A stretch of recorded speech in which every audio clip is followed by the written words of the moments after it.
चांदवड टोलनाक्यावर MD drugs जप्त, तिघे ताब्यात। अप्पर पोलीस अधीक्षक मालेगाव यांच्या विशेष पथकाने आणि चांदवड पोलिसांनी संयुक्त कारवाई करत चांदवड टोलनाक्यावर संशयित वाहनातून कथित एमडी अंमली पदार्थ जप्त केले। या कारवाईत किया कारसह 3 संशयितांना ताब्यात घेण्यात आले असून जप्त मालाचे वजन व अंदाजे बाजार मूल्य निश्चित करण्याची प्रक्रिया सुरू आहे।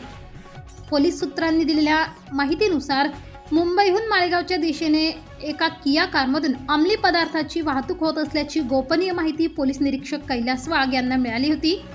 त्यानुसार अप्पर पोलीस अधीक्षक मालेगाव यांच्या पथकाने आणि चांदवड पोलीस ठाण्याच्या कर्मचाऱ्यांनी चांदवड टोलनाक्यावर नाकाबंदी केली। नाकाबंदी दरम्यान संशयित किया कार MH41 BL 2720 थांबवून तपासणी करण्यात आली। तपासणी दरम्यान वाहनातून कथित एमडी अंमली पदार्थ आढळून आल्याचा पोलिसांचा दावा आहे। यानंतर वाहनासह 3 संशयितांना ताब्यात घेण्यात आले। घटनास्थळी पंचनाम्याची प्रक्रिया सुरू असून जप्त अंमली पदार्थांचे अचूक वजन आणि बाजार मूल्य निश्चित करण्याचे काम सुरू आहे। या प्रकरणी चांदवड पोलीस ठाण्यात गुन्हा नोंदवण्याची प्रक्रिया सुरू असून या प्रकरणाशी संबंधित इतर व्यक्तींचा सहभाग आहे का याचा पुढील तपास पोलीस निरीक्षक कैलास वाघ यांच्या मार्गदर्शनाखाली सुरू आहे।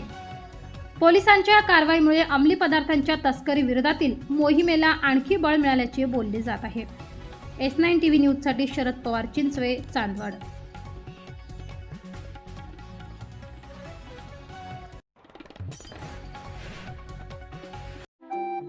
आपल्या चॅनलला नक्की सबस्क्राइब करा, बेल आयकॉन दाबायला विसरू नका।